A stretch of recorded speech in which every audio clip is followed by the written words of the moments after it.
in the defect, killing about, I think it was about 20-something people and injuring a lot more. As a mortarman, when we initially attacked Fallujah, our battle damage assessment from the snipers that we were talking to, we probably killed maybe 40 people in a 3-hour period with our mortars, because that was one of the big firefights of the year, pretty much.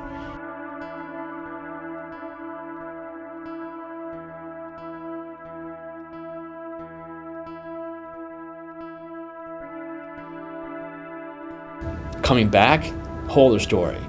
Because 1 minute you're, like the example that I've always given is there was a day where there was an engagement by another company in our unit, which resulted in the death of 2 guys. One was probably a bad guy, one not, but it was in their home in front of their parents.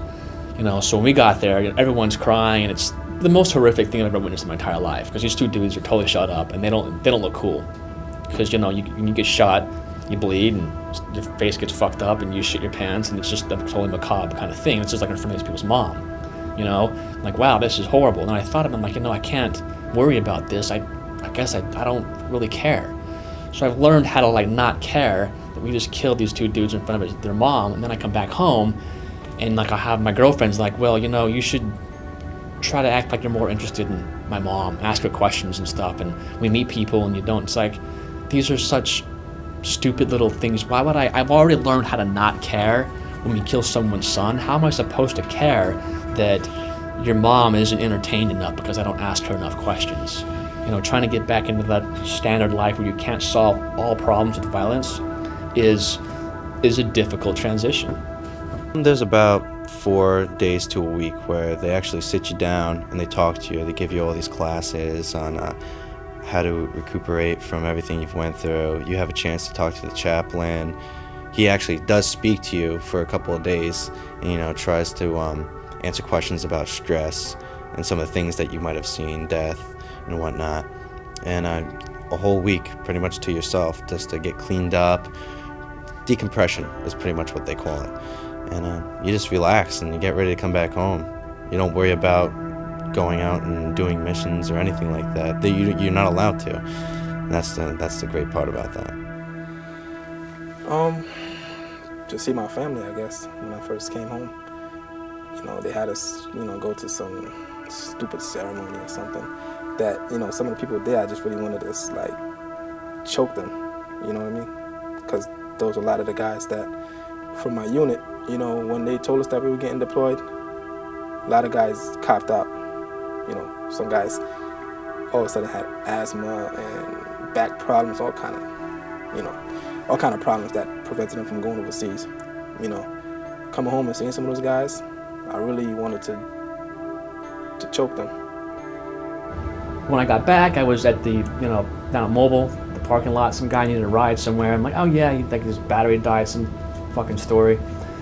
Long story short, I ended up giving this dude a ride all the way to Poughkeepsie. He just kind of conned me. It was him and his wife or something, and she was in the back seat and he's here, and I'm it got to the point where he's leading me to some sketchy ass part of Poughkeepsie. And I'm oh my God, I'm getting jumped.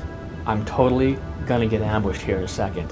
So I start going through my mind okay, well, how am I gonna handle this situation? I'm about to be attacked. I might get killed. I don't want to die.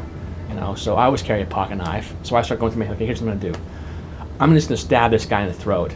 The second that I get, that I even sense that this might be going weird, I'm just gonna start stabbing him in his throat. It'll probably freak out his wife. I'll be able to get out of the car, and I'll kind of figure it out from there. But I basically I had psychologically committed myself to killing this dude who was sitting across from me in my seat, and it ended up not happening, right? I was just kind of being probably hypersensitive to the situation. Just a weird dude who needed money to go get a fix. That was it. But in my mind, I had, I flipped over into G.I. Joe mode of how am I gonna address this threat? How can I neutralize this threat and get out of the kill zone, and continue mission? A buddy of mine had re-enlisted, went over to Iraq for a 3rd time, which, I was with this guy for 4 years. He was a normal guy, just like me or you. As normal as they can be anyway. And his third time, I guess, was a little too much. Ended up coming back home and killing a mother and her daughter, and ended up killing himself. Do I chalk it up to Iraq? Most definitely. The kid was absolutely normal. It just, he's seen too much over there. The decompression obviously didn't work, and ultimately led to his death. I mean, I remember, coming home, and there's a few times I actually caught myself, for example, going under overpass. I would, catch myself looking, like glancing at the overpass for some reason. And, I've had passengers, in my car ask me, like, what the hell are you doing? And, I just catch myself, because we had a few cases where artillery shells were dropped, from overpasses. And, that's just some of the things that they do. When I look at my wife, I would say that reminds me of Iraq, because she is what I thought about most of the time. 90% of the time in the back of my head when I was going to sleep, I was thinking about my wife and really nothing else. I would close down.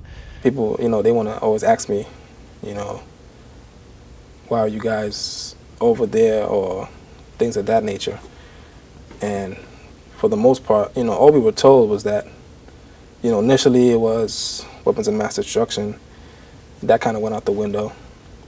Then it was just basically, it just went back to the 80s when, Saddam, gassed, some of the people, some of the Kurdish people. You know what I mean? They just talked about different crimes that he committed, and that's what our reason for going over there. Then it was, we're here to help the people set up, a new government, schools, hospitals, things like that. I never really got a straight answer as to why we were over there, from any of my sergeants, any officers. It's always something different.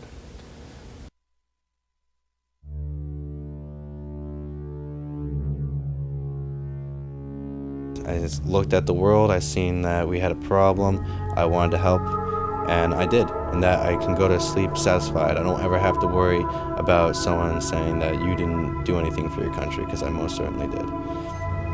I've always been, to this day, encourage people to join. Anyone who's interested or thinking about joining, I'm not one to discourage people from joining. I can't reiterate enough that I think that the Iraq War was an enormous mistake, but soldiers who want to serve are going to serve, and it's kind of pointless to try to discourage them. Like I have had an incredible experience participating in an unnecessary war. As strange as that might sound, and if somebody else wants to have, go through the same process of the experience and what you learn from the experience, I will definitely support that. So if he's already in the military, he's just gone through boot camp, and he's probably excited to go, there's nothing wrong with that. You learn the hard way that some of the things that you're excited about probably don't need to be, but the only way you're going to learn that is if you're excited about them, experiencing them, and then change your mind. So I'm happy to see people gladly step into that process of experience and learning. I wouldn't say not to. I wouldn't ever discourage anybody from joining the armed forces. I can say that I've definitely learned a lot, during my time serving. I definitely think in some ways it made me a better, person. But I would never tell anybody not to join.